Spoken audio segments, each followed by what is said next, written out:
which is both textual as well as audiographic or videographic, whatever the way we are collecting it. So from there, we are trying to identify what are the different kind of effects the lockdown has imposed on the farmers. So that is what we call it as a theme. One kind of effect is lack of the marketing, the disruption in the value chain. Basically, it is the primary theme is the disruption in the value chain.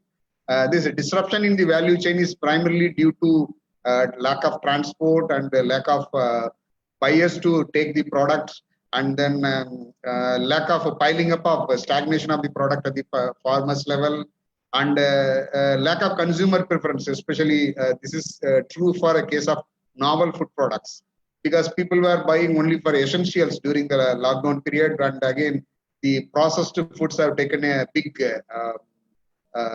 issue because for the processed foods. And then we are identifying the basic themes. What are all the exact the effects which are happening on the farmers and on the value chain. Okay, then we try to discover the relationships. Why we discover the relationship is because we don't want to stop at some level. We want to go ahead. So there, but the thematic analysis, we are trying to develop the relationship only through some kind of mind maps, some based on some our what we say that intuition, or maybe some explanation, some logical explanation. But if you want to go for further steps, discover relationships and develop explanation and make interpretation, you have to do for a quantitative research, because qualitative research will help you to identify the patterns and themes. Then from there you can identify the constructs. Then you can go for a quantitative kind of relationship so that you can manipulate the behavior. Suppose if the pandemic is coming again in the next time, because we are having a good knowledge about the disasters and cyclone, but not about the pandemics. Pandemic is totally different from other kind of disasters, because pandemic, it is not only demand. So in disaster, sometimes only it affects only demand and or supply, but the pandemic affects both the demand and supply. So once we are exploring the information by interacting with the farmers through qualitative studies, you will be identifying the actual nature of the problem, which can be used for making some quantitative methods. You can later stage you can develop a model, or you can make some kind of interpretation. So thematic analysis, when we are coming to thematic analysis, basically my presentation is structured by using the content in the manual, which we have already produced it. But I will be giving other examples also in between whenever, because we have now the approach is slightly modified. It is not the same as given in the manual. So thematic analysis is primarily a qualitative method for identifying, analyzing, and reporting patterns or themes within the data.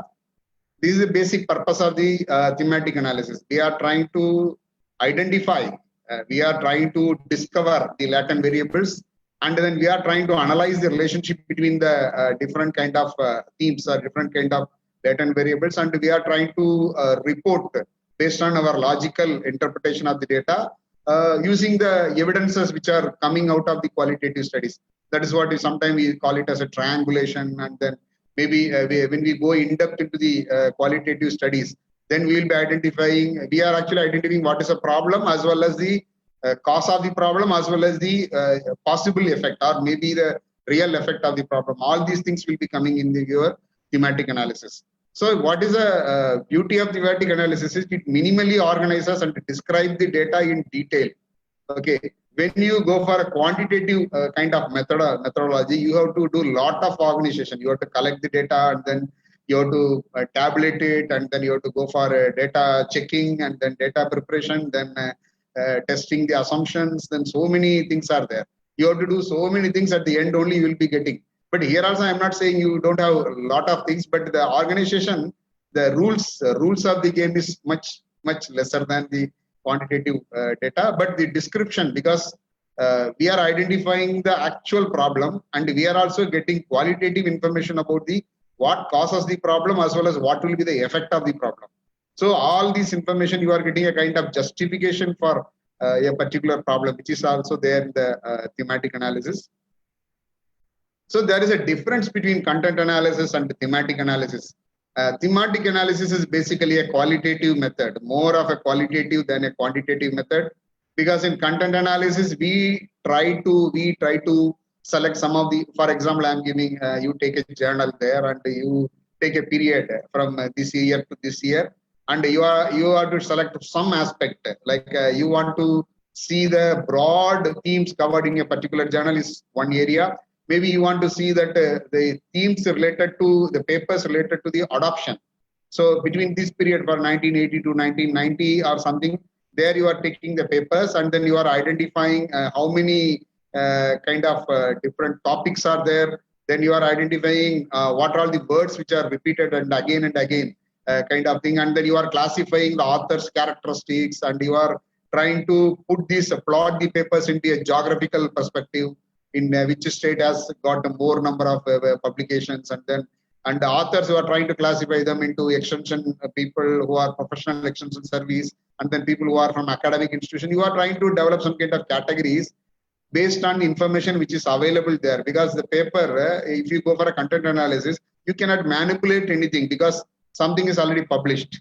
So you cannot change anything. But in case of thematic analysis, you can plan well in advance what are all the possible, like I said about cause, effect, and the consequences. So what are all these things? You can plan it and you can collect the data, and finally you will be getting all the holistic information there. Second thing is content analysis is a mixed method approach. You can use both the qualitative as well as quantitative, but the thematic analysis is primarily qualitative. It is not quantitative at all. And then the third one is the focus of the research design. Content analysis is more of a description and a lot of interpretation out of it.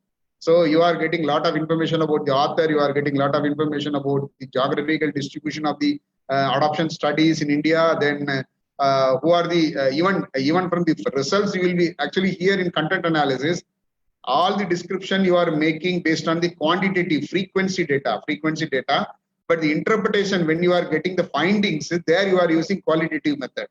But here in thematic analysis, from the beginning itself, you are going for a qualitative method. You are not going for any kind of categorization of the authors or nothing, you are doing it. Maybe if some papers, if they are reporting the categorization or frequencies, it is out of their interest. Actually, it is not the thematic analysis. It is primarily a qualitative content analysis. And again, consideration of the context of the data. Actually, this is the primary difference between content analysis and thematic analysis.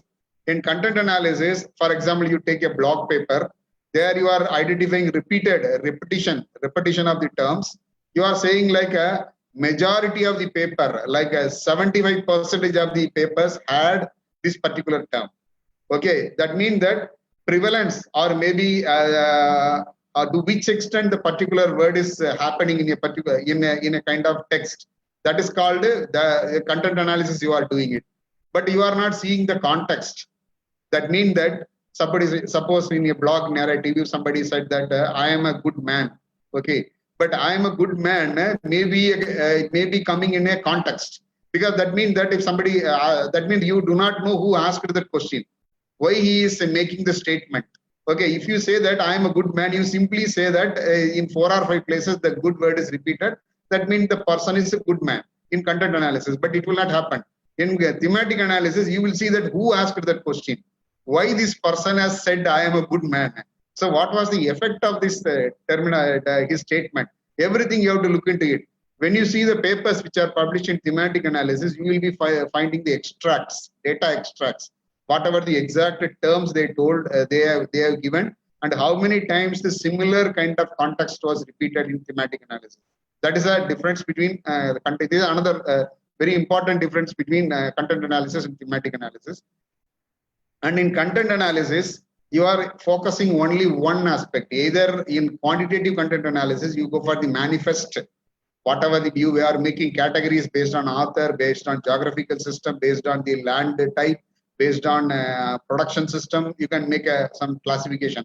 And latent constructs, sometimes when you go for a qualitative content analysis, you are looking at the latent constructs. But in kind of thematic analysis, it looks into both manifest as well as the latent construct. One example I am saying, in manifest construct, how many times a word is repeated? Because when you go for thematic analysis using NVivo or QDA minor or QDA minor light, you will be getting those how many times a particular terminology is coming. But when there are different levels, you can choose it.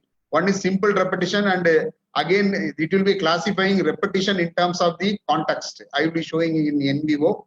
When you make the context-based thing, you will be getting a different kind of grouping. It is not the same as the content analysis. So then again, the nature of the theme. I already told it is a frequency of occurrence, and the content analysis looks into only the surface meaning. But the latent thematic analysis look into the latent meaning of it. And the mapping of the themes is not there in the content analysis. You will not be getting the mind map or thematic diagram there. But in case of thematic analysis, you will be getting that thematic diagram. That is what I mean to say that identifying the themes means constructs, then identifying the relationship between the constructs. Then you are saying like once you are putting everything in some kind of visual diagram, you will be getting the relationships also, both the constructs which are found from the analysis as well as the relationship between the constructs there. And the assessment of the reliability of the coders, when you do content analysis, you are supposed to report intercoder reliability. But in case of thematic analysis, it is a very tough job because there are different methods are there, code books are there, audit trials are there, so many different methods are there. Because when you send a paper from thematic analysis, there is every likelihood that your code book, your reviewer will ask your code book or audit trial. Audit trial is nothing but how you are progressing. You have to make a note of it. Means how you are progressing, draft 1, draft 2, draft 3, and then again you are giving to two or more persons, means how you are, those people say draft 1, draft 2, draft 3, and all the codes, underlines, highlights, everything you have to give it to the reviewer if they are asking it. Okay, the mechanics of the thematic analysis is basically you are reading a passage, because thematic analysis you can do with several cases, like there is a text, there is a somebody is given a text material, like in the text material you can do thematic analysis. Videographic material also you can do thematic analysis. Then audio materials also you can do thematic analysis. Even the literature books, from there also you can make a thematic analysis. So different kind of material you can use it for thematic analysis. By taking this, you are trying to identify the themes and subthemes. It is basically a construct and I will say sub-construct, maybe heading and subheading. Like this, you are identifying the themes, and then winnowing of the themes to manage a few, because you are actually screening the themes during the thematic analysis. It is not that whatever comes out of NVivo or whatever things which is coming out of your analysis, all these things you are not going to do it, because you are trying to identify and narrow down the number of themes. That is very, very important in thematic analysis. And you are trying to build the hierarchies of themes or code books. Maybe it is primarily for the level of the construct. Means we say that latent construct will be normally determined by your indicators, because it's I think most of you are known about the formative and the reflective constructs there. And then linking of the themes into the theoretical model, because ultimately this is what we are going to do it. When you are trying to identify the theme, you are trying to link it to the theoretical model. Then again, finally you are coming and going to do your research. That means that it is a phase between your problem statement, literature review, then before going into the research methodology, you have to do this. Because normally when you go for because it is primarily used in situations where you don't have any prior knowledge. Like one example is like I already told about the COVID situation, because we don't have not many papers how a pandemic is affecting the farmers. And there is another one point is when you are introducing some new kind of system, like when GST was introduced, how the GST was going to affect the people. Really, there is no research conducted on this particular aspect. So there, that type of cases, you can use thematic analysis to generate the constructs. So from the constructs, you can develop a questionnaire, then we can go for a hypothesis testing or whatever you can do it. So when to use the thematic analysis? To understand a phenomena through stakeholders' views, opinions, knowledge and experiences and values. We talk about participatory research. Varietal attributes is one aspect. Like morning there was a very good session by Dr. Venkatesh on conjoint analysis. There people have a different view of setting the breeding objectives. Primarily, I will say that conjoint analysis is a kind of participatory kind of thing to decide the breeding objective. So you are putting the stakeholders' view there, and then they are trying to integrate the stakeholders' view into a already happening phenomenon there. And second one is to identify the constructs for explanatory and predictive research. I already explained. And you can also use thematic analysis for research prioritization. Like from thematic analysis, you can identify the needs of the people and the problems of the people in terms of the themes. From there, you can select the themes which may be used as a priority for your research institute or research projects. And another very beautiful application is policy document analysis. Like you can take the policy document related to extension or policy document related to marketing, or in agriculture, even I can say that you can compare the agricultural policy of different countries there, and then you will be able to derive what are the major themes people are targeting, who will be the major target, and what is the primary mechanism for going into farmers development. So everything you can identify using the policy research. There are many papers. You can download it from internet. And this is the definition of theme. What exactly the theme? Theme is something hidden. Normally, when you are making a repeated terminologies, no.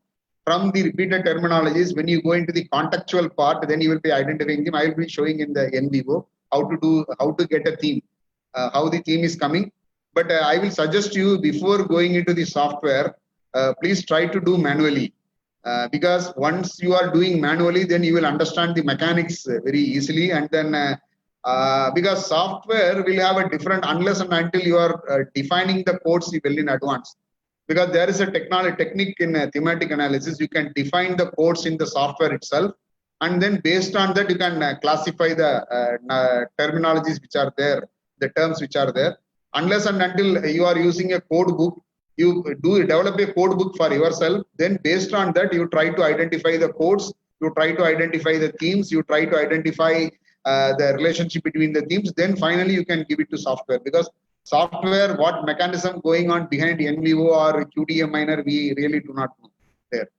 And it captures actually what another point in thematic analysis is actually linking the expressions. What happens? Suppose you are asking somebody that what is your opinion about the functioning of the KVK in your district. Okay, that means that you are trying to see the quality of service extended by the KVK and how it is very useful for the stakeholder, maybe a farmer. Okay. Okay, so that case, what you have to do is they will be giving some kind of answer. It is a textual. It is basically a kind of audio recording. We used to do it.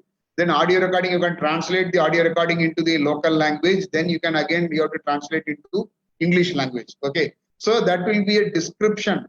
Like they used to say that. Okay, though I do not know much contact the KVK. Few years back, they conducted one training program here. I was a participant there, and they told about these things. I tried it, and it is also working very well. But after that, I tried to contact the people in the KVK, and then I could not connect with them. Maybe a couple of times I connected, and they also sent me some new information. It was really helpful. So it will be a kind of description kind of thing there. But when you are asking the same questions to the 15 people or 20 people, you will be identifying that there is some hidden pattern there in terms of your question. In the way you are asking the question, the way they are answering, you will be identifying a hidden pattern. That is called your theme there. Okay, but ultimately, the first one what you are getting is a written script or in audio. It is called expression.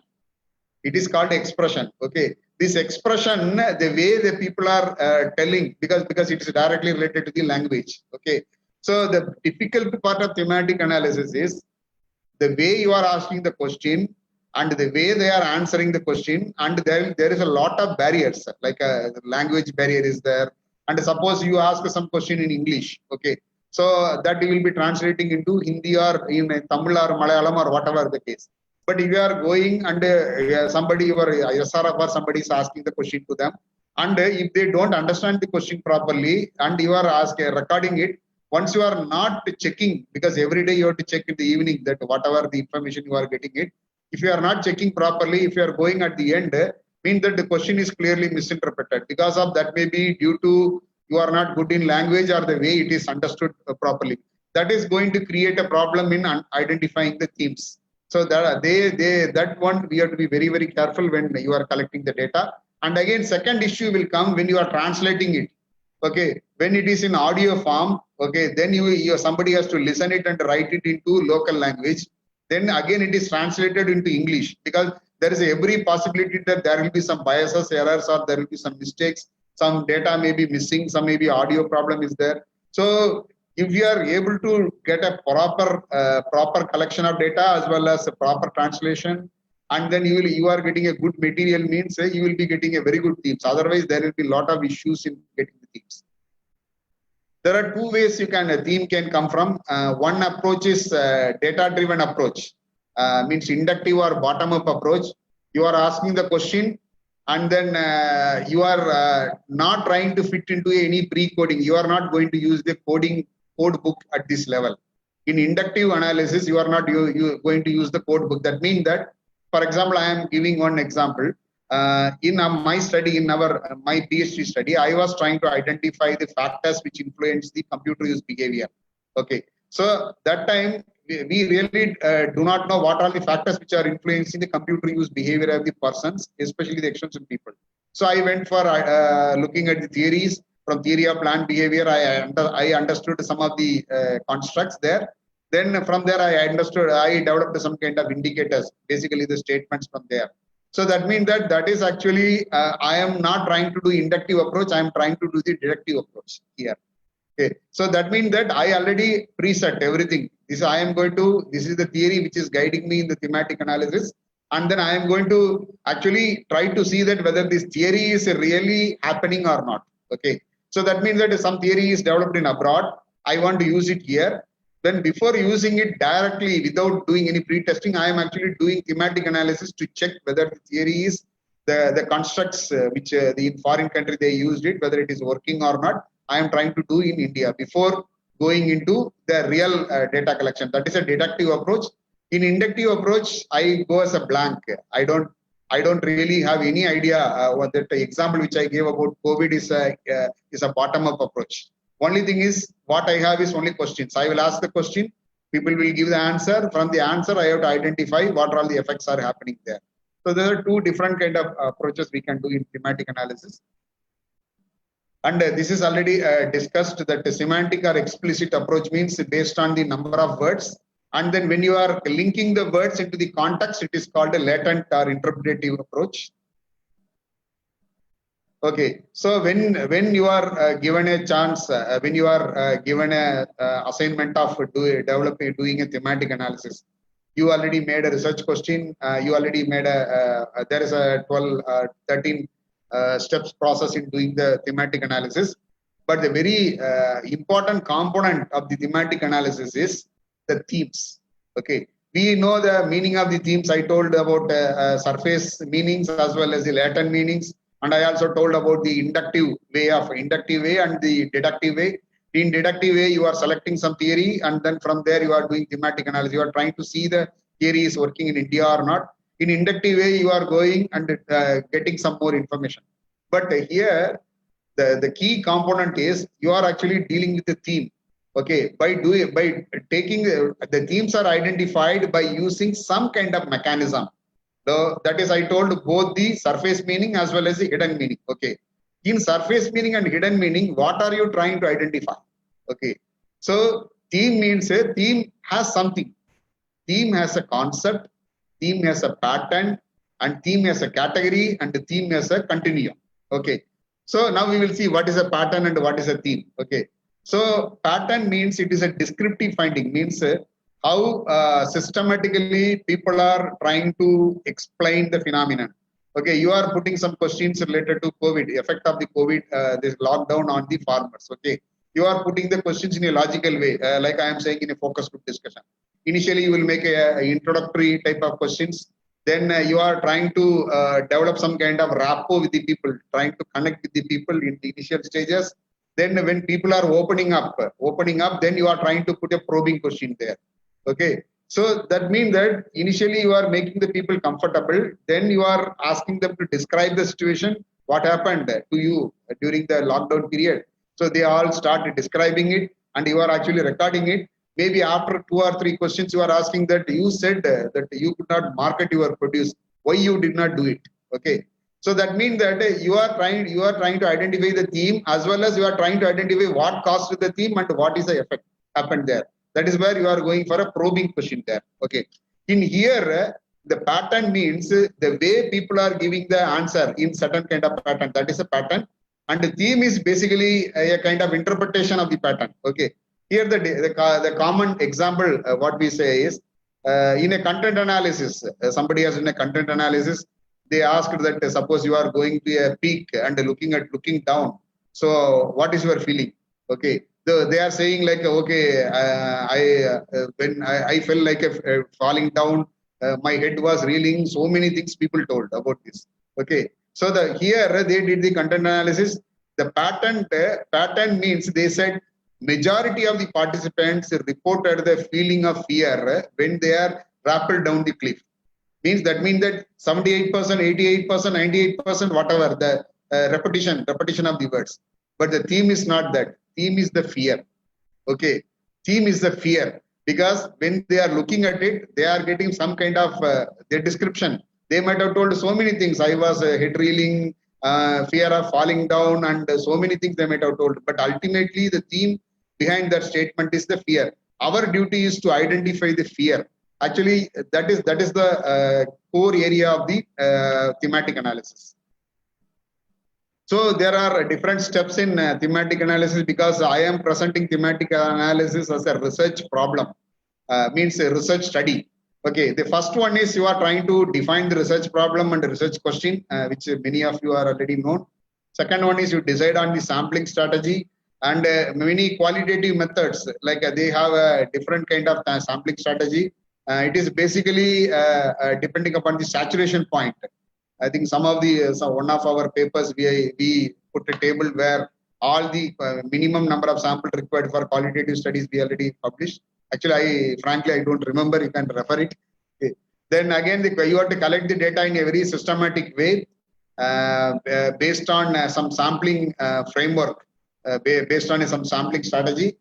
Then transcription and translation of the verbal data. Transcription means from audio to write-up material. Means you have to convert the audio video into some text form, because software will take only in the text form, but now there are some software which can take in video as well as audio. NVivo has a add-on module transcription. So what does it do is it translate the verbal form into a written form, but you have to pay a little higher there amount. And then again you have to go for a translation. Basically we do translation by using the experts. Then once it is done, you are getting a text material there. So the text material, you have to give it to minimum of 2 persons at a time. Because 1 person coding is not permitted. You have to go for 2 persons or 3 persons, depending upon your nature of the study. And if you want to go for abroad, you have to go for minimum of 2 persons. And then you have to tell them that you have to go for a coding, because we feel that the experts you are giving, they know they are the experts in thematic analysis and they know how to coding. They know the meaning of code. They know the meaning of theme. They know how the themes are identified. They are actually trained people. That's what I mean to say that you please don't do the thematic analysis without getting some training program. Because what happened, in my case, I was attending a training program at IIT Madras. I think from there only I learned this thematic analysis technique. And there are a lot of issues will come when you are doing thematic analysis and nobody will be there to help you out. Please attend some training program, and many, I think there are few, I cannot say many, there are few agencies in India which are offering training on qualitative data analysis. Kindly attend the training program, then you do it, because once you are doing it without understanding anything, it will be a problem. Then you have to generate the initial codes and the labels, and then you have to combine these codes into themes. Then you have to review the themes, consistency of the theme, and eliminate some of the themes which are not relevant. Then finally you are defining the theme and you are trying to put them into a thematic kind of map based on the information available. Please don't do the thematic map based on your intuition or based on your creativity. You have to do the link. From this to this, there must be a data. There must be a data extract which is saying like value chain disruption is due to lockdown. Okay, then only you can connect it. Otherwise, you should not connect it, because there must be a logical as well as empirical data to support your linking things. and finally you are writing a report at the end. So this is the same problem which we have given in the manual. First you will identify the research problem. Like an Atari director wishes to computerize the work environment, and then he wants to know that whether to which extent the SMS is going to do the work. Means use the computer in the future. I am saying in the future. I am not saying, though this problem looks a little irrelevant in the context, because when the work was conducted, it was a relevant problem. But I am giving some example. Maybe you will be getting more examples. I will be at the end. I will be telling you what are all the possible ways you can use thematic analysis. With the example there, you will be getting more detailed idea. So here the research question is, what are all the factors which influence the computer use behavior of the extension SMS at the KVK level? So the thing is, you have to decide on the sampling strategy. In this presentation, I have given only the sampling source. You have to define what is the actual sample size, and then the method which you are going to use the collect the data, and then sourcing the sample from where you will be sourcing the samples. And here the sourcing the sample is audio recorded in-depth personal interviews, telephonic interviews, or blog post, or social media post, or case studies, new clippings. Actually, there is a press reader. If somebody has a subscription for a British Library, you can get the press reader there. From there, you can get the newspaper clippings of the previous years. There also you can do some kind of a thematic analysis and success stories. Many agencies are publishing success stories. Even Manage has many success stories, and from there also you can do thematic analysis from the success stories or case studies.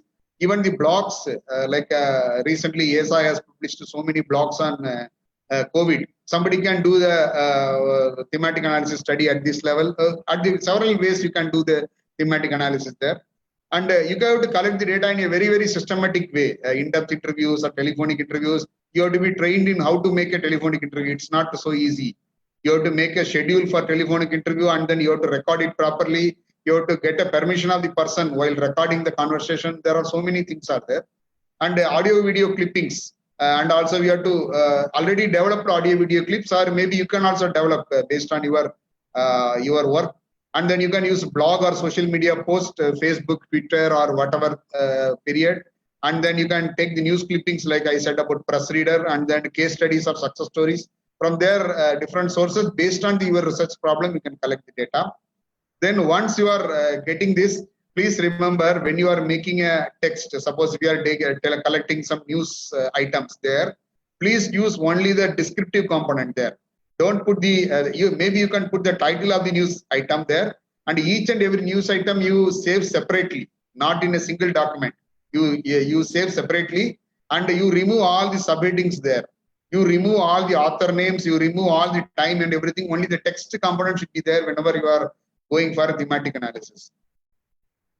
And then once you are getting it, you are to going for a transcription and a translation of the verbal data. Suppose if you are going for audio, and a data corpus means all the information you collected. It means you are collecting for example, from newspaper from 2005 to 2010. Okay, so you might have collected using search in press reader. If you put a search, or even in Google, even blog search also you can do in Google. Like you can go to news in Google. There, type your keywords. And in the news below that, there is a icon called tools. You click it, there you will get two options, news and blogs. So you can also search blogs from the Google. And then once you are saving all the blogs, that is called the data corpus there. But when you are saving it, please don't do just HTML saving, and you make a Word document and then put only the text component there. You can properly label it. All these things you can make a label. And then you can put separately, maybe 20 or 30 or whatever the case. There, that is called a data corpus. And once you are doing it, then we will go for a transcription. Normally, in case of audio or video recorded interviews, we are transferring them from audio form to text form. There are several methods are there, and there is one method which we have given the manual. The verbatim, you are collecting it. And actually, in the same local language, you are identifying the concepts, categories, and other core categories. And then you are giving to two different people after translation. After translating to English, you are giving only the categories and concepts which you identified, including themes there. You are giving to them. and you are translating those local language into English, and you are giving both whatever you generated as well as the English translation of the local material. Both people has to do it, and then you have to combine both these things. What combine means whatever there is a matching. So if there is no matching, means they have to make a consensus there. So when there are matching is there between the two people, you have to make a, from there you have to make a single document. Then again you can translate into the local language finally. So this is what we do it in the case of translation. This is a systematic way of doing translation for bias free, reducing the bias. So some verbatims I have given from the study which we have conducted earlier. Like the question was asked that how do you feel that using computer in office? This is the verbatim somebody has given. But please remember, if you are going for a verbatim for the question, at least you try to get from 20 or 30, because we really do not know what level you will be reaching the saturation level. Okay, it's better to have a large sample, and maybe if you are getting with the 10 analysis, only from 10 people you are getting a good themes and others, you need not use this for other 20 for your thing. But only thing, because once you are developing the thematic analysis, the rest of the sample you can use it for validation purpose. You have to repeat the same thing again with the rest of the sample. You try to see that same kind of themes are coming or not there. Then for doing it, you have to first read the content. So once you are done with data collection, and once you are translated the text into the translated into text, then first of all, please do it manually. You have to read, again read, again read. That means that you are asking 10 questions. For example, if you are collecting data from a focus group discussion, you are asking 10 questions to them. You make a draft for question number 1. Okay, this is the answer given by the person number 1, respondent 2, respondent 3. Like this, you can save it as a single document there. Then before going into the NVO or whatever you are doing, you do it by yourself. First, try to read it everything, try to familiarize it, then try to identify wherever you are getting something striking, eureka kind of thing, you put underline there. Okay, somewhere you see a statement, you can see in the previous case, it's a good idea to have a computer in my desk. So this statement has 2 components there. One is good idea, another one is my desk. My desk means the computer has to be available at my desk. That means that the person thinks that computer should be available. He will not be using it, the computer in a common place. And it is a good idea means he is saying it is a good idea to use the computer. That means that he is having a positive perception towards using the computer. And again, second, you can see, I would love to use it. Means that means that he has some kind of affect towards it. That means that he is having a favorable opinion, favorable attitude towards the computer there. And you can see, though I have a laptop at my home, my son always uses it and hardly gets time to work with it. Okay, if it is in my office desk, I can try whenever I get free time and I explore the new application. Here, in one sentence itself, you are identifying so many kind of interesting things there. Okay, there, whenever you are identifying some words which are more interesting to you, I will underline the word good idea and in my desk, and I would love to, like, and then I can say that my son always uses it, means he is actually imitating from his son, and I hardly get a time to work with it at home. But if I have it in my desk, I can try whenever I explore. You can underline the word explore new applications. So this is the way you have to read it. You have to underline the words which are you are having some idea about. It is linking to some theme there.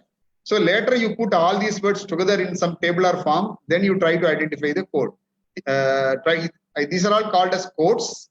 This is then data extract. The first 2-3 lines are data extracts.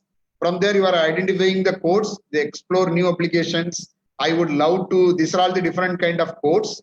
You are trying to put the codes into a tabular form and try to link the relevant codes. Here I will say that I would love to use, means it's a kind of affective component. And again, you can see I am not good in managing the Facebook, means it is a kind of attitude component there. So these things I will be putting together there. So that this is what you will be doing in your NVO, putting the all similar codes into some place there. Okay, then generating the initial codes. That is what I explained earlier. You underline the sentences, words which are more interesting to you. There are some methods of identifying the codes also I will be extracting. Data extract means it is a statement which we are giving in that it is actually a statement given by somebody which is having a more significant number of codes. That is called data extract. Wherever I underlined, that is called a data extract. The sentence is called data extract. And once you are taking the code, and that code you will be giving a name for the code. That is called a label. One example I can give you here. It is taken from a code book there. Civility. Civility is a concept given by NEFCAMP in 2008. So what is the meaning of it? Civility is treating other persons respectfully, regardless of whether or not one agrees with their viewpoints, being willing to listen to other points of view, avoid the hostile and abusive and the illegal argument. Okay, this is the definition of the word civility. Okay, the civility, how to identify in your statement here? I think we should follow laws and rules. The two most important responsibility I think we have in this world is to provide for our families and learn and follow every rule, whatever we have been created. I will not say that this statement is reflecting all the definition of civility, but it reflects you have to follow the rules and regulations. Okay, it reflects a particular component of the label, which is civility. Okay, the civility is basically our code here. Civility is a code, and this is a data extract. So this is one, whatever I told earlier, you can see it's a good idea to have laptop. I have my laptop here. You can see the good idea is reflecting to computer acceptance. And then I have a laptop at my home. So availability of computer at home, it is another code. Okay, then I hardly get time to work with it. Means intention to use the computer. Since I have reviewed it, since I was using the theory of planned behavior, it was very easy for me to identify the words which are related to those variables. But when you are going for something which is not known to you, you will be having a lot of issues because you have to depend mostly on your intuition as well as in the software, in the NVivo also, or QDA Minor Lite, so you can use it. And what to code or label, repeated in several places, some statements or some kind of words which are repeated. Some words are very new in nature, something which surprises you. And some words are very familiar because when I was reading, some words are very familiar because I know the theory there. And some words are more important. People are stressing it when they are speaking. No, when you are listening to the voice, something which they are emphasizing, somewhere they are putting more emphasis means that is also one code or label. You can select it. And a familiar, which is to you something more relevant. Okay. So you can make so many codes and patterns as possible and stay unbiased. And you can code the extracts of data inclusively. Code has to be taken with the context, means you have to read the statement first, because after putting the lines of the codes, because you might have collected the data from 30 people for one particular question. Okay. When you are selecting one question, then you are identifying some interesting words. You are reading the second question, identifying some interesting things, you are underlining it. But you please try to see at what context that person has responded. That context you will be getting from your audio recording. Because if you are putting your question in a right way, that person may be understood properly and giving a proper context. Otherwise, sometimes, many times we used to say that, okay, imagine that you are in an office. Okay, now I am going to ask you a question. You are working as an extension agent in office. Okay, you are giving your superior is giving some responsibilities which are already known to you. Whatever extension person is going to do it in a professional extension system. Okay, so you just imagine the situation. Computer is going to be given to you. Now you tell me that how you do you really feel that computer is good? That means that you are creating a context. That person is giving answer based on the context. In focus group discussion, suppose in case you are taking from blog post, you have to see at what context the person has replied. Maybe if you are going for a Facebook discussion, there and what question that person answered, because simply taking the answers without seeing the question will not be useful. That will be your content analysis. But here thematic analysis, you have to see what question was posted and what was the answer, and please read the context of the answer. Suppose somebody has told, now we are talking about the Sushant Singh's suicide kind of thing. Somebody might have had a favorable opinion and they might have told the context in terms of the Maharashtra police. Somebody might have told the answer in terms of the Bihar police. So you have to simply your software will give you the statements and the repeated words, it will not tell you at what context the person has told the answer. You have to see the what context the question was asked and what context the person has replied. That is also very, very important in thematic analysis. And the other way of identifying themes, there is a very beautiful paper. I can send it to you. And how to identify the themes, there are 8 different methods are given there. I'll be coming from down. Okay, theory related material. Sorry, one L is missing here. Based on my experience, I have taken a theory. I read the theory. Then I was reading the text. Then I understood that these are the terms which are related to the theory. Okay. Now I will come to the first point, repetitions. So I did not read anything. Okay. Then COVID kind of situation is there. I am doing some research. So I asked some question. 30 people have answered. All the 30 answers I put it in one place. Then what are all the terminologies which are repeating? So terminologies means something which is related to referring to something there. So that is one way of doing it. And indigenous typologies or characteristics. Suppose if somebody is doing a research on ITK, they want to document something like not only documenting ITK, you are trying to see that why that person is using ITK and what is their perceived importance in when somebody, like when we go for a validation, if somebody knows about quick method, there we don't simply document the ITK, we document the ITK along with the person's rationality. So all these things will come into, because rationality is often defined by the indigenous typologies. I will be giving one example later in Caribbean. And then second, another one is metaphors and analogies. You already know it. It's a grammatical language kind of thing. And the transition. Suppose you are asking some question there. And then suppose I am somebody, you ask that what is a problem because you are a tomato farmer. Okay, the lockdown was imposed. So it was your harvesting season. So what was the problem you faced? So that means that you are setting the context there. And then he said, yes, I know that I harvested, I used some early maturing variety. I already harvested it. I sold, only 50% was lost. Okay. Second one is you are asking the same questions to another person. That person is yet to be harvested. He told, sir, there is no problem of market, but getting the people to harvest is the biggest issue there. But the thing is, you are asking the same questions to the tomato farmer, same harvest, but the answers are different. So at some point of time, you are getting a transition because many people are saying one kind of answers. Suddenly, somebody is giving a different kind of answers. So that will be a separate theme. Same question, you are identifying 2 different themes. Somebody who harvested it, somebody who did not harvest it. This is transition. And the similarities and the differences and the linguistic connectors. That is when you are going for a tribal kind of study, there we will be getting a new terminologies. Like we call it as biga, we call it as gunt for size of the land. No. So those things also you have to see, because when you are translating it, when you are getting the information, unless and until somebody knows what is biga, what is gunt, it is very, very difficult to get the identify the themes there. Okay, and again, one is somewhere missing data. Actually, it is going to create a problem for you, because if the data is some questions are asked, people did not understand, they answered only one sentence, that is going to create a problem. You cannot identify the theme. So the searching for themes is already, I explained it. You have to identify a theme which is having a coherent and meaningful pattern. And at this level, you will be getting the themes. Like you are making a tentatively the mind map.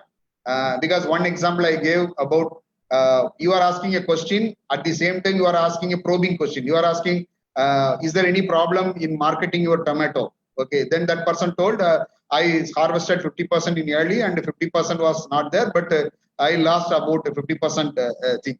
Then you ask a probing question. So what is the problem? You cannot manage that to 50%. You don't have any thing. Then he say that no, I don't have any I don't have any idea of any processing, nothing. I have no idea about processing. Even my local local sale also, like direct selling by market also is not possible. Like then again you are saying, putting a question. You are saying during the COVID times, government has encouraged the direct marketing. You could have gone to farmers market. Then he will say no, the buses are not available and that area is much different. So you are asking, you are starting from a general question, you are actually going into the probing question. You are getting so many different kind of themes there at this level.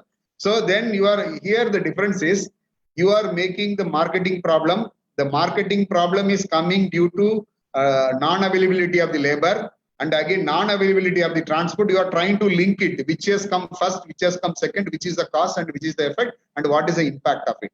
Okay, you are trying to develop a mind map kind of thing using the themes. Okay, here the themes, identifying the themes, I already told about the indigenous concepts. There are two different kind of themes. Three different kind of themes you will be getting it. One is a singular concept. Second one is you will be getting a continuum. Third one is a category. Three different kind of themes you are likely to get it. One is some unique concept which is unique to the specific group or community. So I can give an example of liming. I don't know how many of you understand the in Caribbean islands. So there was one person was allotted. He is a training evaluator. Okay, somebody has given an extension training program. Then he is supposed to go there, and he went there and he collected the understood the training effectiveness. But instead of going with a predetermined question, he went for a thematic analysis. He went for asked some open-ended question. How was your training program? Whether it was really useful for you? What is the most important thing you liked about training program? Suddenly, many places he understood. He found the word called liming. So that is the effect of the training program. Many people liked the program because it was giving some liming experience. Liming is not application of calcium. In West Indies, liming means people will go to some leisure trip without any tension. Okay, that is the meaning of liming. But unfortunately, a training program was perceived more liming than others. I don't know whether it's really an effect of training program or concept. That means that the way the training program was conducted, people are spending leisure time during the training program than their work. But what is the problem here is when you are evaluating a training program, you are supposed to give a recommendation for the further training programs. So that person has given a recommendation that from my thematic analysis, I found this degree of liming is must in the training program. So when you are designing a next training program, this much of leisure time means going to some field visit, going to some kind of sightseeing has to be there. Then only the training program effectiveness will be much higher. So this is the indigenous concept which is coming out of a training effectiveness program. Then analyst constructed concepts. Precariat. Precariat is a kind of person, basically a contractual labor. He don't have a permanent kind of job. Whenever people are calling him, and you can see in many harbors, people call, no, this many people are I want, means out of 100, they select some 20, and in the evening they give wages. Actually, in 2011, this concept was invented by Guy Stantic. So he was doing some kind of thematic analysis. He was identifying some kind of themes are coming out, but there is no label for this. So he gave a label for this kind of people, precariat. Basically, we can call it as a component of the migrant laborers now. And the another one is sensitizing concepts. Like we have a leadership and then food security, wealth. But in science perspective, as a scientist, you have a different way of looking at the food security. Means accessibility, availability and accessibility. But food security may not be the same. May not be the same for all the other people. No, because many researchers are conducted. What is the indigenous explanation of the food security? And many people might have followed the wealth ranking. Okay, wealth ranking is a sensitizing concept. Okay, because you are trying to define the wealth in terms of the perspective of the stakeholder there. So there are three kind of concepts you will be finding when you are reading a script, when you are reading a data collected through for the thematic analysis. And typologies. There are two different kind of typologies you will be finding it. One is the Gemeinschaft and Gesellschaft.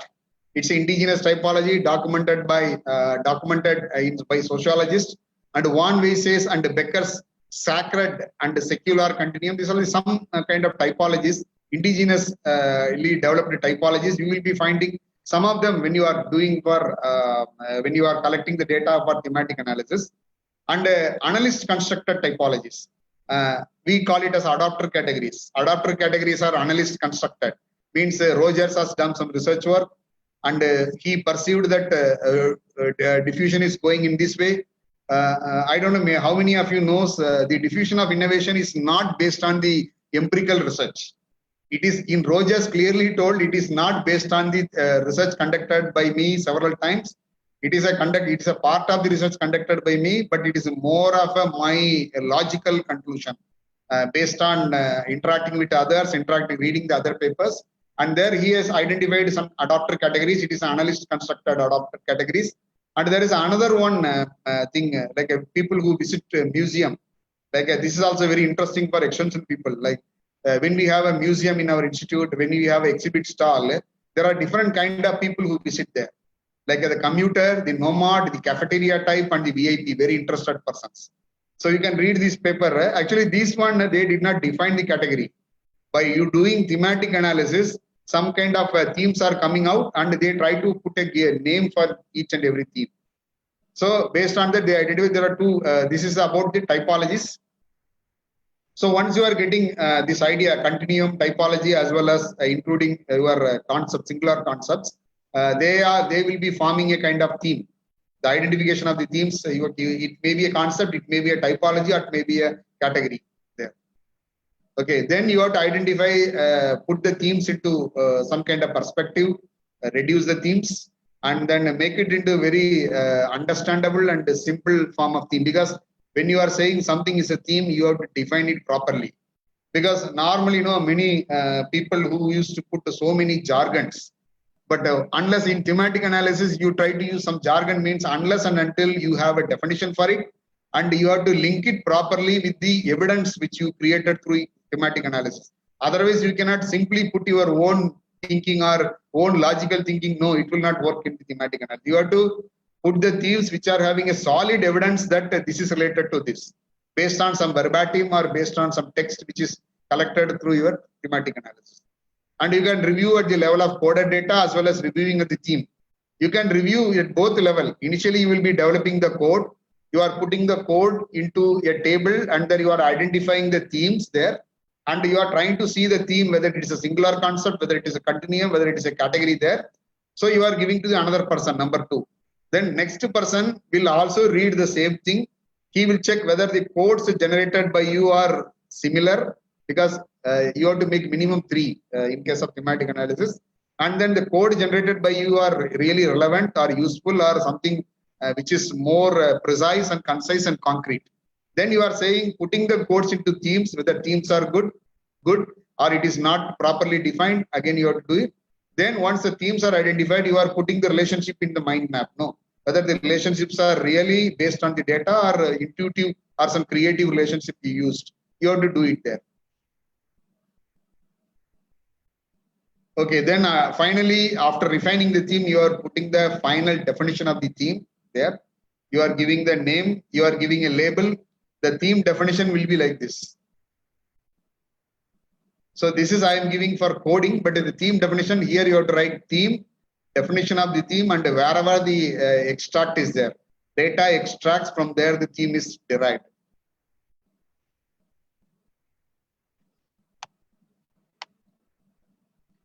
Okay, this is all about the theoretical component of how to do the thematic analysis. But it is actually very difficult to teach thematic analysis in 2 hours.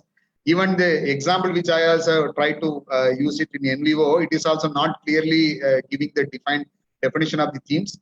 But anyway, definitely, like you can get a lot of examples from the internet, as well as you can also maybe after a few, once our paper is published, I'll be able to share the paper there. Okay, these are the different applications you can do.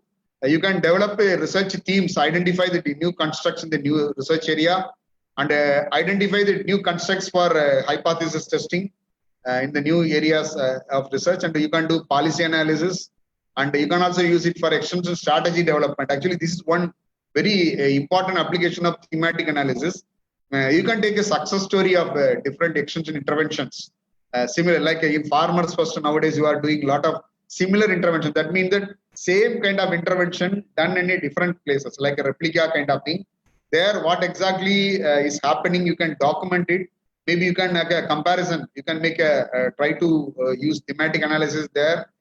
Means what is a problem, how the strategy was designed, what kind of strategy was implemented, what is the target audience, and what is their target audience perception or maybe the effect and along with your quantitative data, because normally we will be taking the quantitative kind of impact as well as qualitative data also you can do it.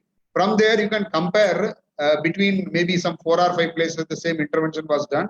You try to identify the key components which are contributing to the impact from there. From there you can design a new extension strategy, because thematic analysis is going to give you what is the actual kind of impact and the dimension of the impact, where it is an economic dimension or a social dimension or psychological dimension. All the dimensions of it is going to give you, and what its intervention part is actually contributing to the component. Means I gave you seeds, so area is increased. So I got this many number of planting material. I have expanded this area based on the depending upon this kind of number of planting material. Okay, you give me 10 rupees when I have a need for 5 rupees. Okay, I used this 10 rupees in such a way that I can double the actual utility of the 5 rupees, extra 5 rupees I got it. So all these things you will be getting through your, because many times extension people, we used to say that impact analysis is primarily econometric methods, like we use a difference in difference method or different methods. But when you go for a perceptual kind of thing, when you collect the data and do the thematic analysis, you will be getting a different dimensions of the impact. So that is also one area you can explore it, especially in the in extension. So this is what my all presentation is. Madam, can we go for a question now, or I will be showing a short demonstration of the some work in using the NVO software? Any questions, or now I can do it, or maybe after demonstration? Sir, I think ma'am is busy. Okay, so, yeah. If you wish, you can take 5 minutes break. Then okay, sir, we can continue. Yes, sir. Then that will be better. Maybe you can start posting some question. Maybe after answering, then I can show it in this software, no? Sir, I think there is a question in the chat box. I think you can, if you can close the slide share, you can see it, I think. Or I can read it to you as well. Yeah, I'll check it.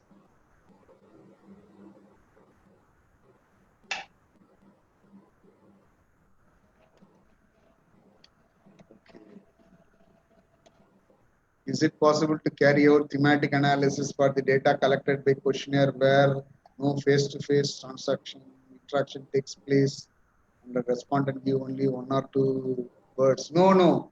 Actually, thematic analysis, you have to design the questionnaire. Mostly we design based on our open-ended or semi-structured question. Like you give 1 or 2 words, it's very, very difficult to get a theme. It is not a theme. It is something like a what we say that multiple choice question. Instead of multiple choice, that person is giving fill in the blanks kind of question. You need to have a description, because I mean to say, I was explaining about the focus group discussion. No, initial stages you will be making introductory and descriptive type of questions. When the focus group discussion is moving little in the middle, you will be asking more of a probing questions. So when you get all the information together, no, then you will be getting a very holistic view. Otherwise, 1 or 2 or even few more words, we cannot do it.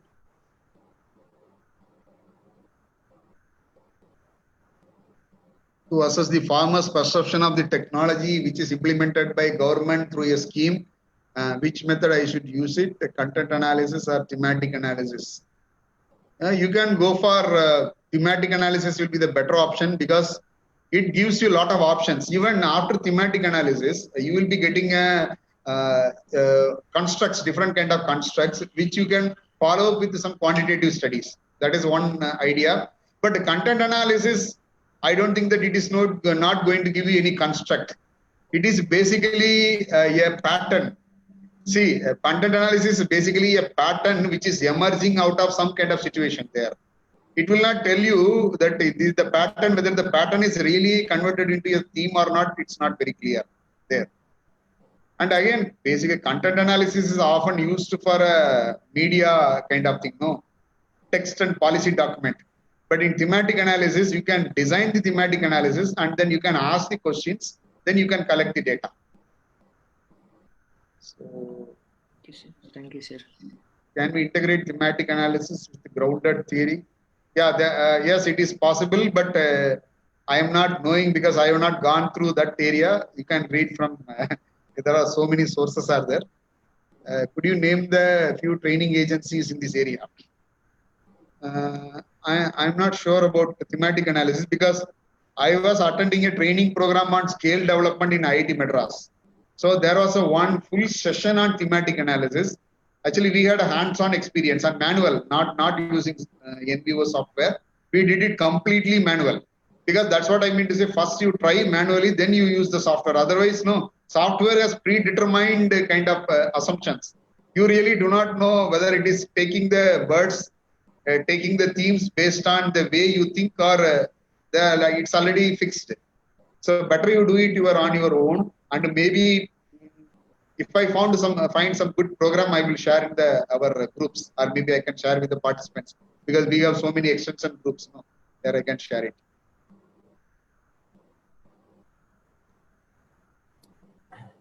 Any more questions?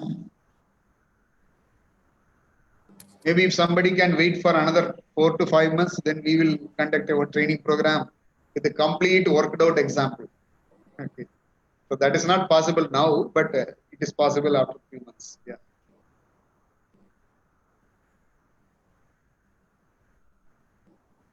Can I go for demonstration software?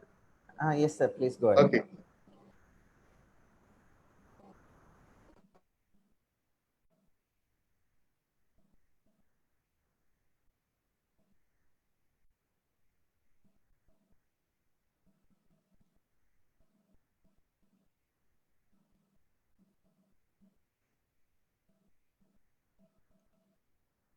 Okay. Are you getting this folder? Yes. There are 3 items are there. Yes. Okay. So this is the my idea was there are many startups which are emerging now, and we are also reading so many startup stories that what motivated somebody to generate and create an enterprise, and how that person has suffered and what kind of challenges he faced, and then how the company is surviving. Maybe this you will be finding in many sources like your story, Kenfolios, and then maybe the Better India. So many websites are there, and they are telling about the stories of the persons who started the company. Maybe not in the first year, maybe after 3 to 4 years. Okay, so the idea is to motivate, like they are trying to motivate the aspiring entrepreneur that this person has taken up this challenge, and then he created a company, and then he got this many experiences, and finally he succeeded to some extent. I will not say that it is not a full success. And I collected 3 startup stories from different websites. That is all related to smart farming. Please remember, when you are going, I will just show you how to get the stories.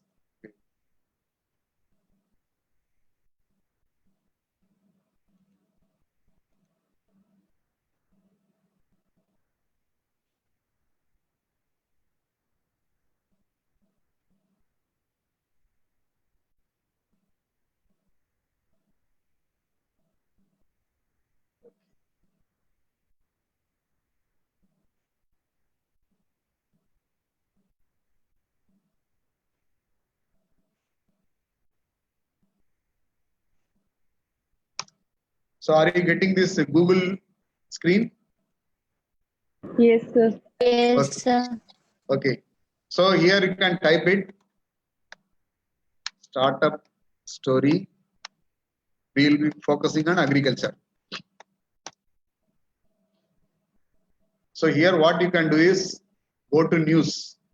Suppose if you are interested in blogs, then go to tools, select blog. Okay, here the blogs are most of the startup stories which are in the form of blogs are coming. For example, you can see here, Bijak, an agricultural startup, is helping to fight the coronavirus by supplying fruits and vegetables.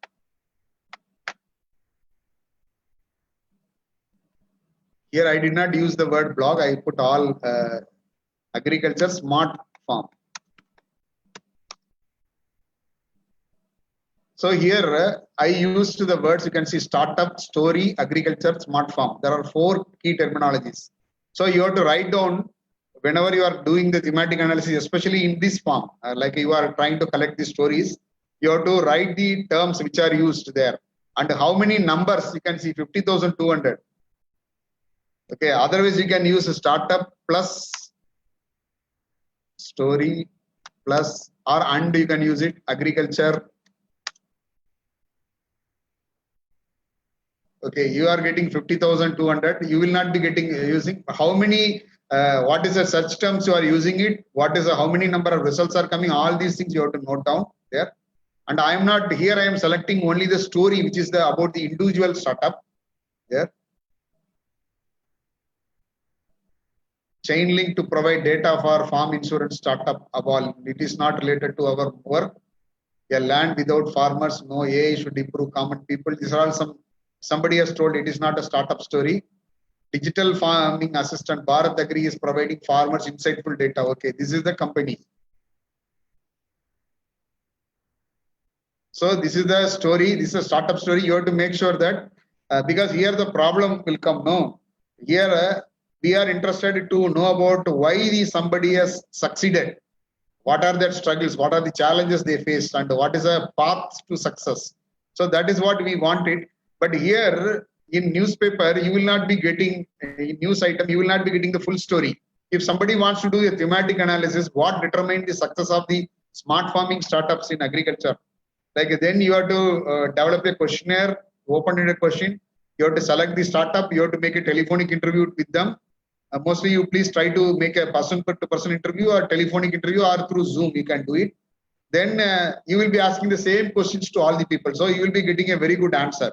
But when you are using for this kind of stories, you may be missing out some information because they will not be publishing all. Okay, then you have to select what all the information you want to see. You can see that there are some statements that you can consider it as a smart farming advisory. Somebody has told, and some story is there. So you can select all these things. Maybe you can make a Word document for each and every story. I prepared for some document. I'll be showing you.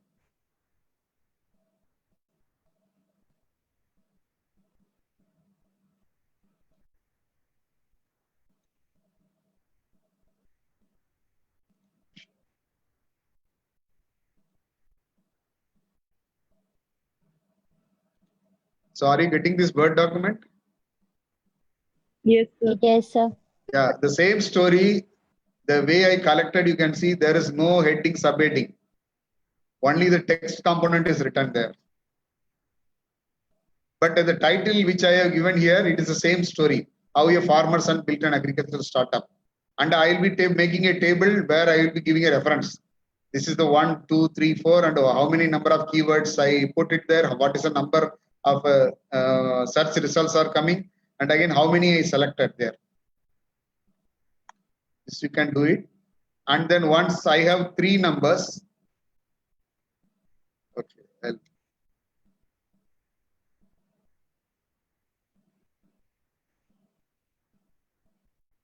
Here you can see there are 3 numbers because you have to have more because 3 numbers you will not be getting any pattern. That is a disadvantage. Maybe you can collect maybe 40, 50 there you will be getting a clear cut pattern when you are using NVivo. There is a second one.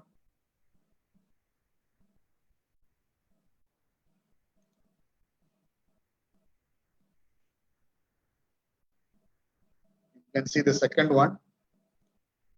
So this is a second write-up. Okay, now all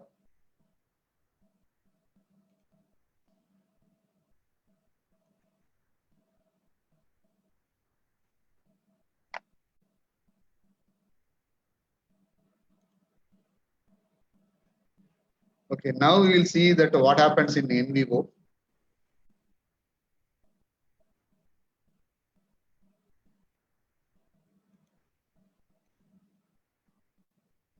So are you getting this NVivo screen? Yes, sir. Yeah, okay. So this is the NVivo screen. If you want to make a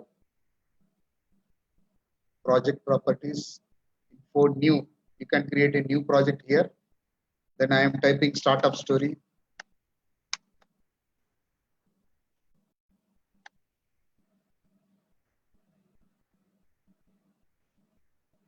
So you just check it where it is stored. It's in document, create a project.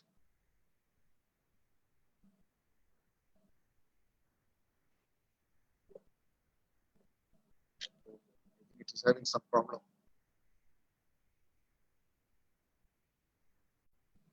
Actually, NViewer, when you are using it, please make sure that your compatibility, because this computer has some compatibility issues, and SQL server, there are some issues are there. So that's why I will show the already created project. You can see here.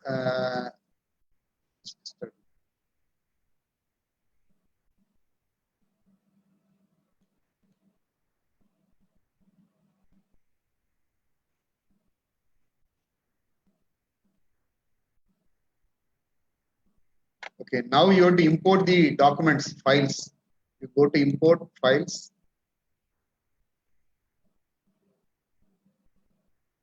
So I'm going to documents.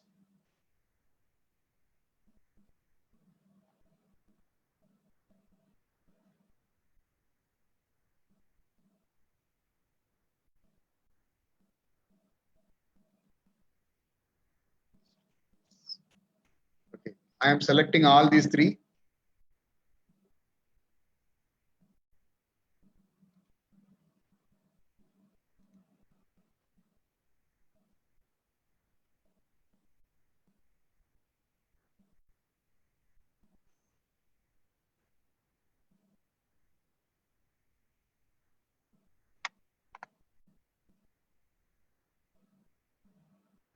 Okay, here it is repeated. I am deleting it.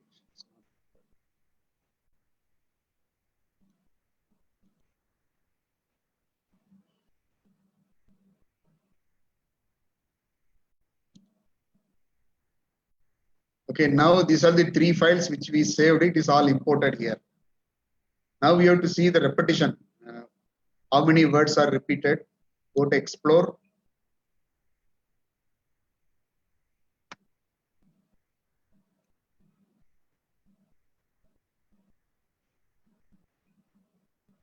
Word frequency.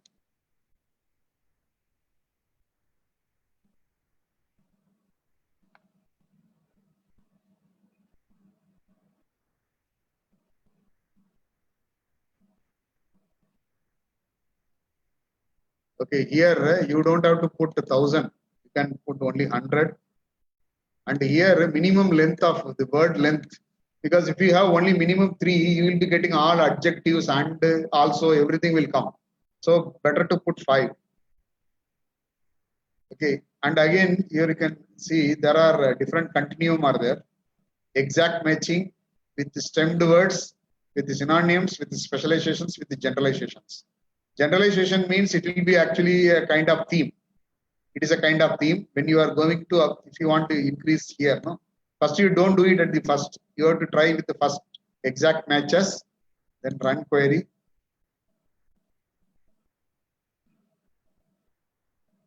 Here you can get the words. You can see maximum farmers, India, products, farmer, platform, irrigation.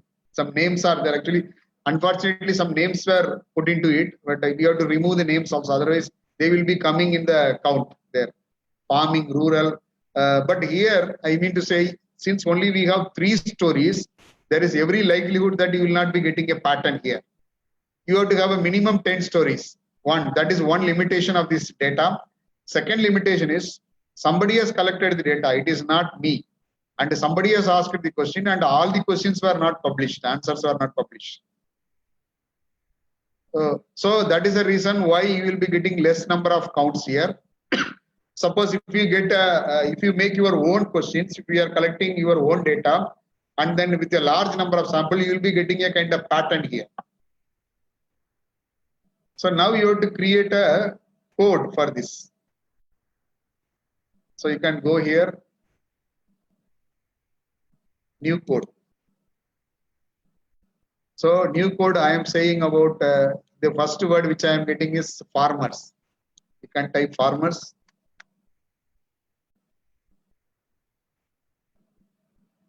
So this is actually a code, and you have to see how many number of statements, data extracts are there here. For this, you have to go to format, double click it.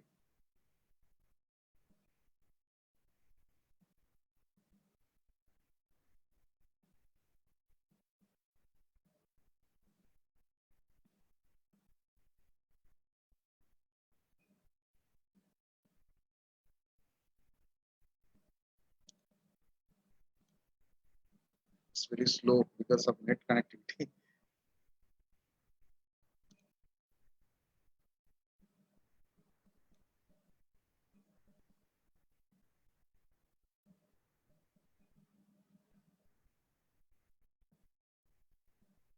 Okay.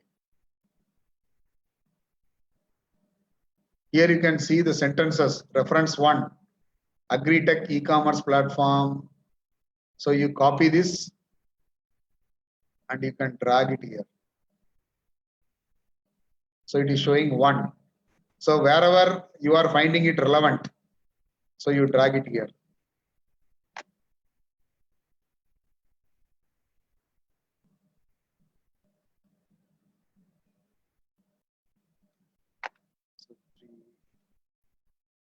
But you have to read this sentence. That is a difference. Here the context has to be understood properly. Simply using the term farmer will not qualify to put in this category. Suppose you can see e-commerce platform built to empower the farmer. Okay, here you can see smart farm aims to make farmer feel proud. Here you can see, even here I can make a 2 different kind of things. Agritech e-commerce platform empowers the farmer. You can see, look deeper, he found that farmers thought the profession. This is related to empowerment. This is the perception of the farmers. And again, desertation and isolation of the farmers. That means that it is an effect. So I can create again a new quotes here. Effect on farmers. This is isolation is an effect. I can drag this here, effect on farmers. So empower farmers means it's an impact component. This is also can be done as a, because effect is an impact. You can drag it here. And a smart farm aims to make farmer feel proud. This is also an impact statement. Effect statement, you can put it here. Building sustainable model for farms. Means it is more related to the environmental kind of component. You can create a code for environment there. And more than 2000, it is data. It's a quantitative data which is not related to any code. You can discard it. And a delivery network for farmer means what they are going to create it. Means what farmers will be getting a institutional kind of system there. And delivering products directly to the farmer. It is a service component. Means it is not an effect. It is actually a service component which farmers will be benefited directly. And if it is delivered directly to the farmers, what is going to happen? You can put it in the effect. Maybe you can create a code. What benefits farmers are going to get when the system is implemented. And a 5 kilometer radius, the farmers don't have to travel more. It is a benefit. Direct benefit means they will be getting the services directly at their home. They don't have to travel anything. It is not an effect. It is a benefits, farmers will be getting it. So we can create a code called benefits. Benefits to farmers.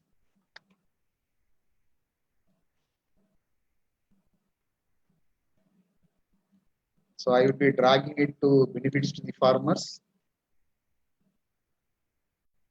Produce will be directly delivered to the farmers.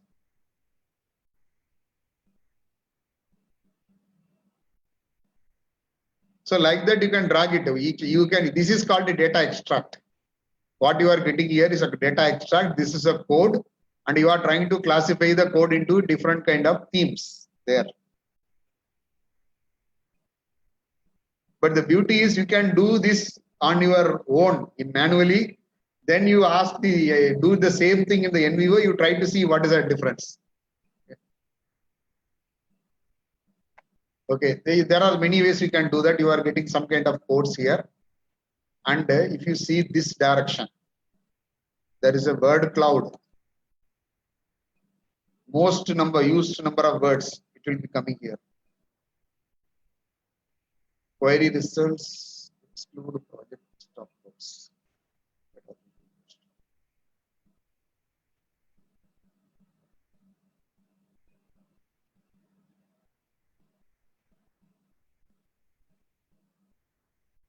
It's very slow. Slowly it is doing.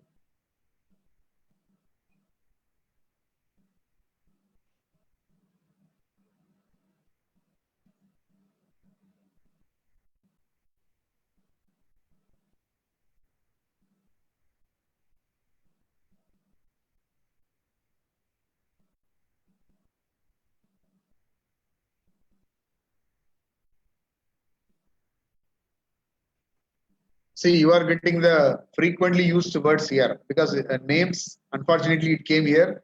Better to avoid the person's name here. Farmer, India, irrigation, farmers, products, platform. So all the three smart farming stories I collected, they are most of them are related to irrigation.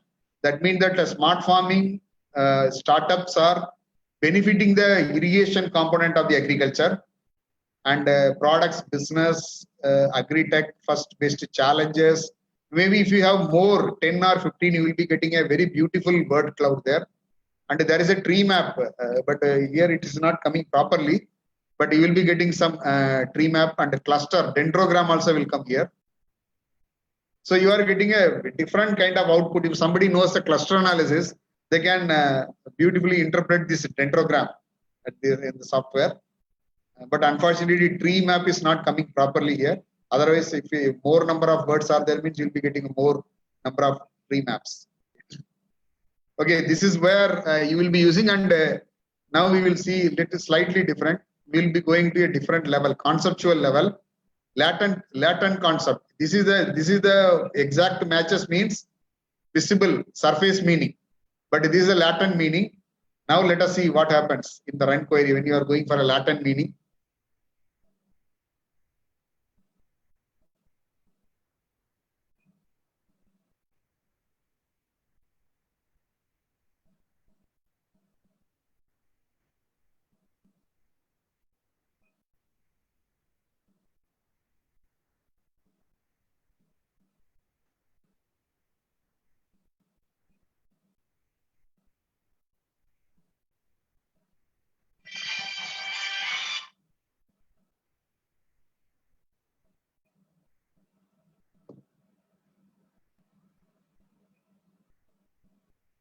It's taking some time for analyzing a lot of text.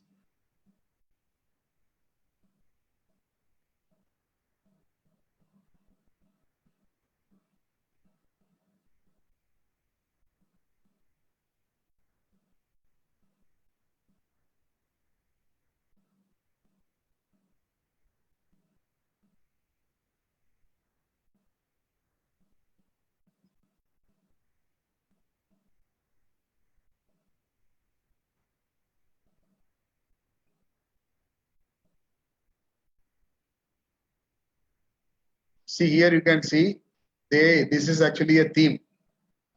States the relevant words which are classified into state, and then products, activity, farming, working, what are all the words which are related to working, moves, communication. So it has taken, this is the theme. NVivo has identified the theme, and you are also getting these the words which are related to theme. Here, what I mean to say is, if you are doing it manually, you can see whether NVivo is doing in the same way or not. Otherwise, if you are asking software to do everything, there is a likelihood of missing out the semantic and the latent level of meanings. So that's what I mean to say. These are the different themes you are getting it. And it also supposed to give the word cloud. Word cloud means based on the theme. That is not based on the repeated words. And you will be getting tree map, and it's not coming properly, but it should work. And you will also get the cluster analysis, dendrogram you will be getting. So, so it is giving a multiple kind of results. Okay. So this is all about NVivo. I will be just opening a paper which is published on thematic analysis. I'll show you how the paper is written. It will be very interesting.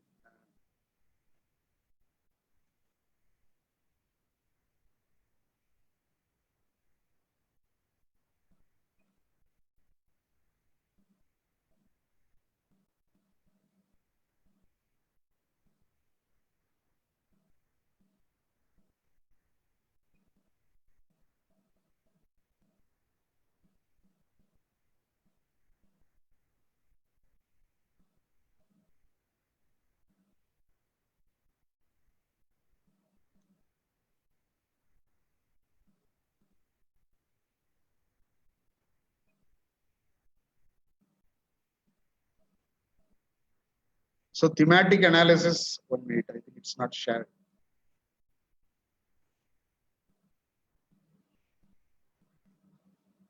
So are you getting this paper?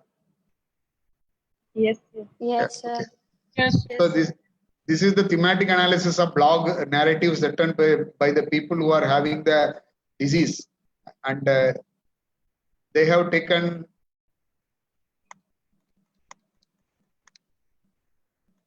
selection criteria. This is what I said, relevant blogs obtained from Google. Some of the major search terms used is dementia blog, and the different terms are given here.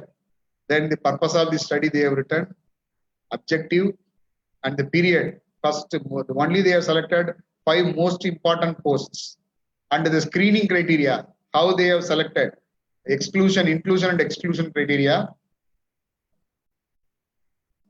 and the coding of the themes, how they have done the coding.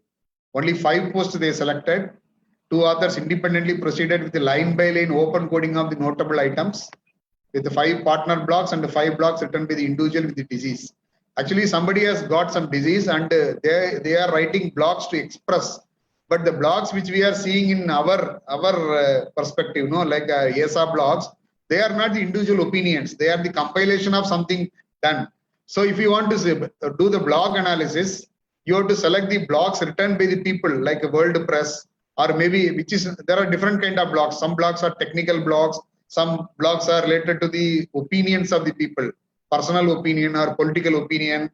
So once you select the opinion of the people, and then maybe you can go to Facebook. Somebody has written about a political, some statement, some government move. Some people are giving positive and negative statement there. They are writing their opinion. So only those things are qualified as a blog. But if you go for a blogs like a ESA blog and other, they are more of a technical blog, which will not give you much of the themes from there. Maybe they will be giving some themes, but it is not a kind of opinion. It will be somebody's perception. It's a compiled information. You can see demographic characteristics of the blogs, people who are there. This is a quantitative component there of the thematic analysis. Emergent themes. So they have identified effect of ADRD on the person with the ADRD or with the care partner. So there are, you can see they have written they have seen the data extracts, and the most significant data extract they directly published it, and they give an explanation why this is happening here. And the second data extract statement they published it, you can see. But in content analysis paper, you will not see this kind of statements. You will be seeing only tables, graphs, everything. That is basically a kind of you are quantifying the extent of something published in somewhere. But here you can see the statements which are already given by the people. It is already written in their blogs. Feeling out of control, this is a theme, and these are all the some statement which are data extract which are reflecting that code. Somewhere it will be, you will be finding a code that they did not highlight it.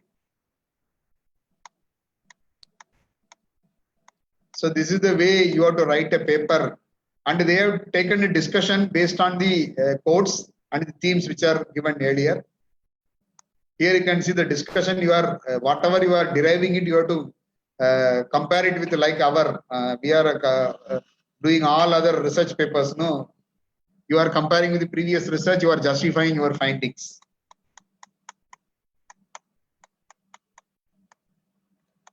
And they are acknowledging it. And here you can see the blogs they sampled with the hyperlink they have given at the end. And blogs which are sampled for the study group 2. This is group 1. The people who got the disease, written by the disease, the people who are the partners of their them.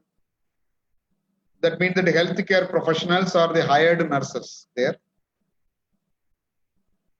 And the demographic characteristics of the people who wrote the blog, and the relationship of the care partner. Here, what you can do in our social sciences, you can suppose you can select a stakeholder of a particular phenomenon. Suppose if you want to do the impact of climate change, then you select some particular aspect like impact of climate change on rice farmer living in Telangana state. Maybe you will be selecting there. then if climate change is not only affecting the farmers, there are extension people also there. There are again state extension managers are there, field level extension professionals are there, and again policy makers are there at the different level. University scientists are there. You can collect the data on some open-ended questions from different people, and you try to do the same way, like the demographic characteristics of the people who are partner one means farmer, scientist, and from themes like climatic change in the perception of the farmer, climate change at the perception of the scientist, climate change in the perception of a extension worker. So you'll be identifying the themes. You can also contrast the themes between the how the people perceive, because farmer is a primary producer. He is the person who is going to bear all the problems of the climate change, not the extension worker or scientist. So there will be definite variations in the impact of climate change perception between the stakeholders. You can always do that. Yeah.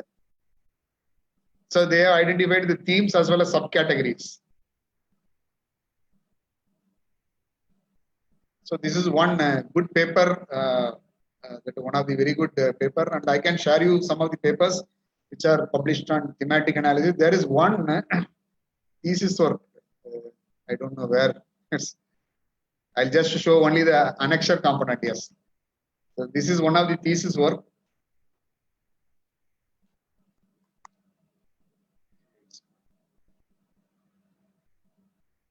Okay, high school students' expressions of civic identity, a thematic analysis of asynchronization, synchronous discussion forums in online high school. Because doing a research, thematic analysis, you don't have to always collect the primary data. You can use so many secondary data sources are available here. Here, what they did is they used the prior defined codes. Means they did not identify the codes through software. They already took the codes there. Only what are the statements or keywords which are coming to the codes they have selected. You can see the code book at the end.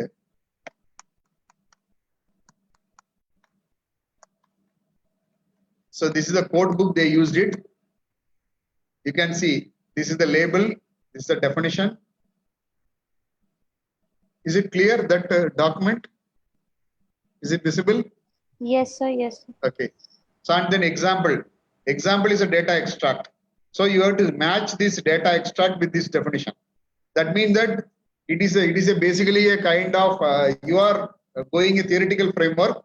From there you are trying to identify the words which are matching the particular theory, and you are not going with a blank mind. Here this is a different another way of doing the thematic analysis.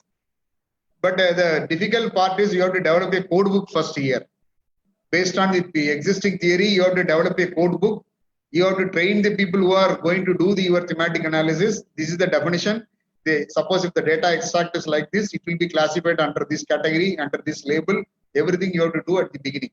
So this is another way of looking at the doing the thematic analysis. Okay, this is what I want to share today. And if any question, then we can discuss. I'm not sure whether it is meeting your expectations or not. Anyone wants to ask questions? Please go ahead. Unmute yourself and ask the question.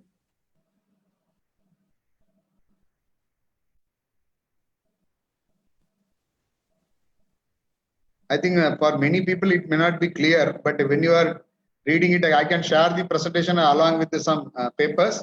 You can distribute it, you can read it, and then and again NVO is a licensed version. You need a lot of money. About academic institution, it is 70,000 rupees, and if you go for a transcription, again they will be charging it.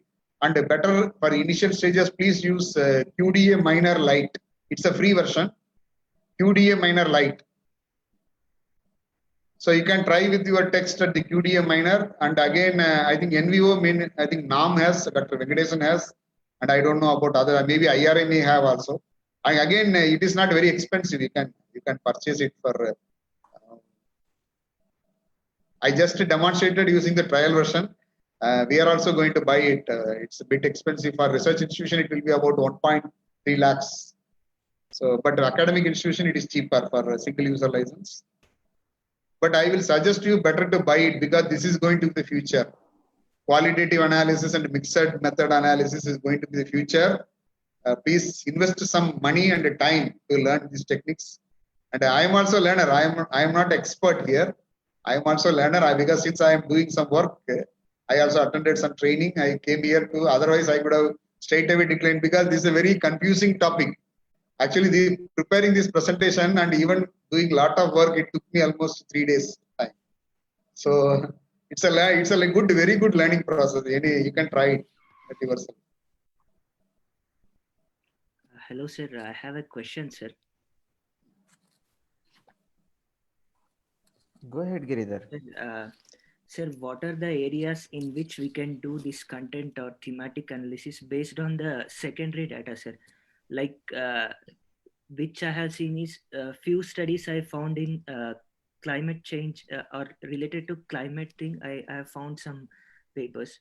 So other than that, based on the secondary reports or documents, which are the potential areas I could work on? Okay. There are many discussion forums are there, but I am not sure. And I was using one discussion forum related to the responsible consumption. There people used to write what is the meaning of what exactly mean by the responsible consumption, because it is basically a minimalist perspective. Like in Japan, actually that concept has started in Japan. See, it is not about waste management. It is about reducing the waste by consuming less. So that is called a responsible consumption. There are many, if you go to Google, you will be getting many sites where people will be writing their feelings about responsible consumption, practices about responsible consumption. And in environmental sustainability also, there are many blogs are there. Like you go to WordPress, there people write individual blogs, and somewhere you will be getting the comments of the blog. Because ultimately we are not interested in the blog, we are interested in the comments of the blog. So which dimension people are going for it, you can look into Google, you will be getting, I am unable to tell you, specify this is what, but you will be getting a lot of blog written by the people along with the comments there. Okay, even you can try with the ESA blog, some blogs are having so many comments. Okay, that comments you can put it in your thematic analysis and see.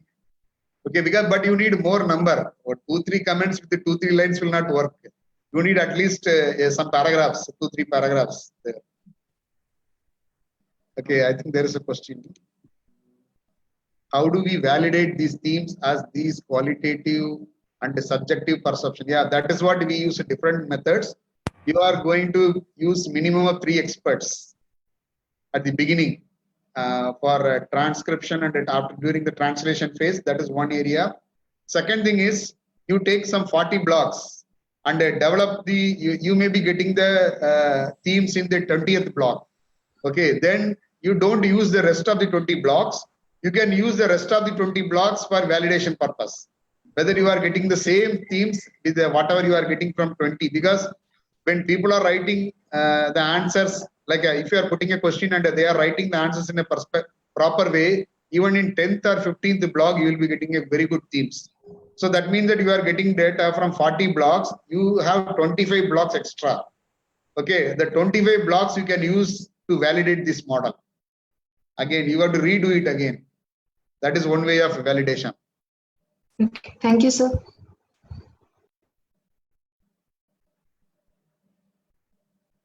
So any other?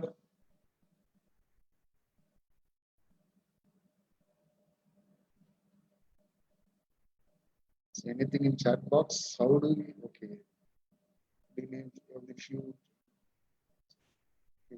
Dr. Aditya?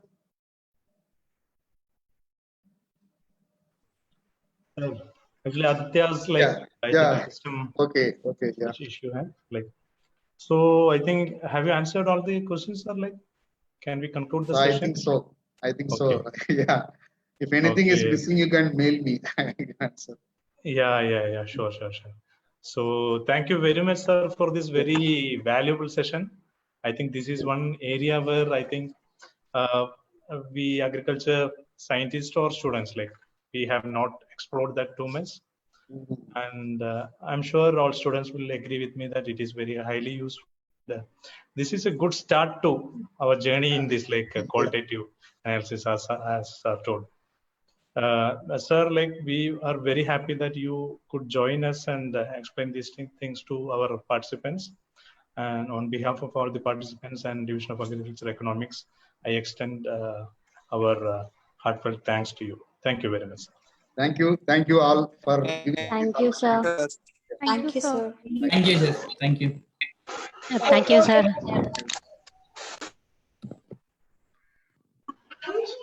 Thank you, sir.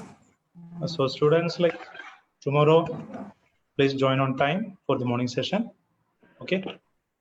Okay, sir. Okay, sir. Have a good day. Yes, sir. Yes. Thank you.